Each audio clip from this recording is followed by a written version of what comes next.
Welcome to the HR Empowerment Podcast, where we will uncover strategies and new insights from HR professionals who discuss up-to-date regulations, best practices, and the most pressing topics like diversity and equity, leadership, dealing with difficult situations, and much more that affect your bottom line and business. Thanks for joining us.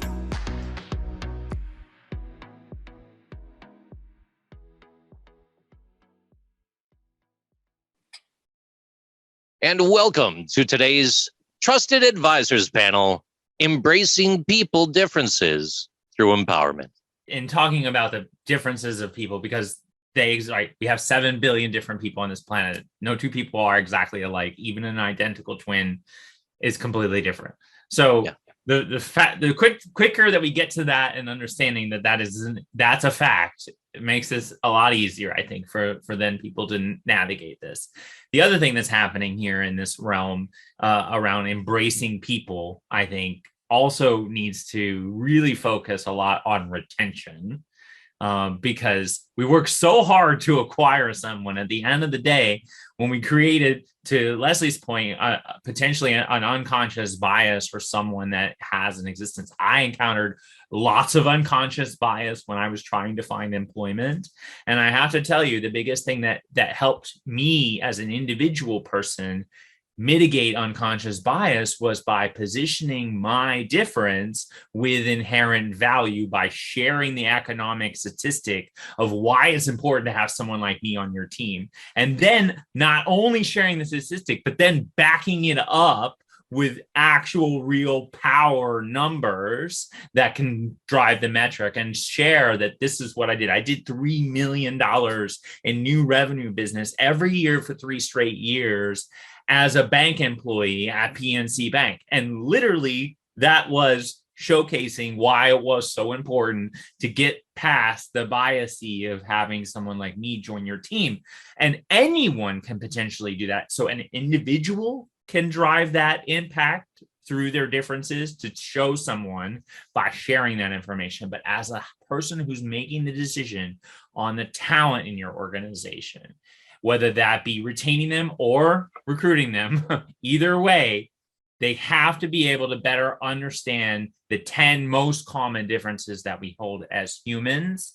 And that is exactly where they'll find out where the empowerment lives and where they can actually figure out the best way to embrace everyone and see that value is right there in that moment. You open the door. You talk about the 10 differences there. What are we talking about? What do you mean about the 10 differences?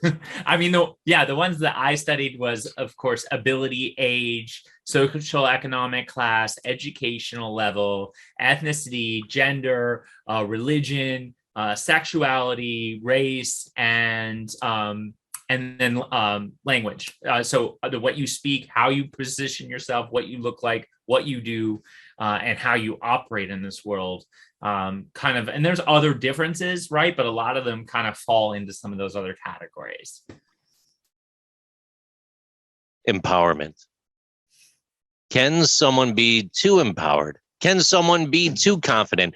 Can a candidate walk in the room and be so confident in who they are and their abilities and the confidence in who they are and what they bring to the table that they push somebody off so far, that they push that interviewer off so far that they're no longer presented on the table?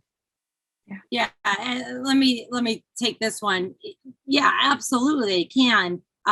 Is it right? No, it's not right. That comes down to training your managers how to only take into account in that interview the things that matter to the job. I work with a lot of small businesses that don't have HR. So they usually don't have these fancy systems and fancy job descriptions and everything. So I make it super simple. I'm like, here's your job description. I literally put it on an Excel sheet. And then I line by line, for the knowledge, skills, and abilities, for the education, for the physical and mental requirements, I move that over to another Excel sheet column and say, there's your rating system right there. These are the only things you should be rating in the conversation. And then we use that same exact thing for not just for interviews, but for actual feedback sessions and reviews from hiring all the way through hopefully retirement, right? But what happens is, as Leslie mentioned, is we're human. We don't we have bias, we have judgment. It's okay. We have to learn to go, wait a minute, I just was a little judgmental and shown some bias. I need to step back here and maybe apologize, but also step back and say, that was me. I need to grab that mirror, and that's on me, and I need to reassess. But most people in the workplace, through no fault of their own, don't do that. And that's where we as practitioners and leaders need to teach everybody in the organization, but especially managers who are able to affect people's lives with the hiring through the firing process, that they have to remove that bias and that judgment. So when that person with super, super high confidence comes in, we don't hire them just for that confidence. We still ask them questions related to their past, skills, their attributes, their experiences, and more than just yes, no questions, because candidates who are smart will tell you everything that you want to know, just in the yes, no version. Yes, of course, I've done that in the past. Yes, of course, no problem. I can handle that.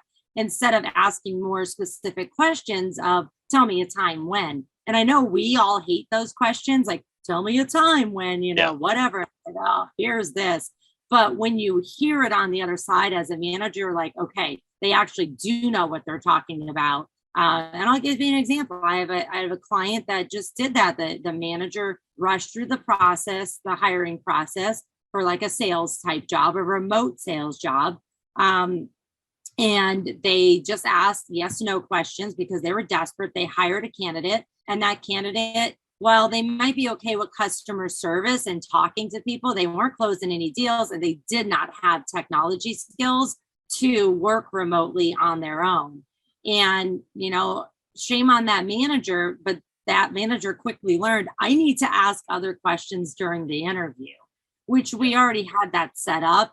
And that's what me and another consultant were in there trying to change. And so unfortunate for that candidate and then for that manager, it failed. But on the other hand, it taught that manager a huge lesson that I don't want to go through that painful activity again. And so I need to ask better questions. So, hopefully that little story there was helpful, but I definitely feel that we do all have biases, and that cocky candidate that comes in may just land the job because we like them like that.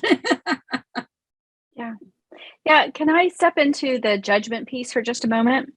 Absolutely. When we have these biases, or we go into something like judgment, Dare to Lead, Brene Brown in her book Dare to Lead has what's known as the Braving Inventory, a way to build trust. And one of the components of it is the N, non-judgment.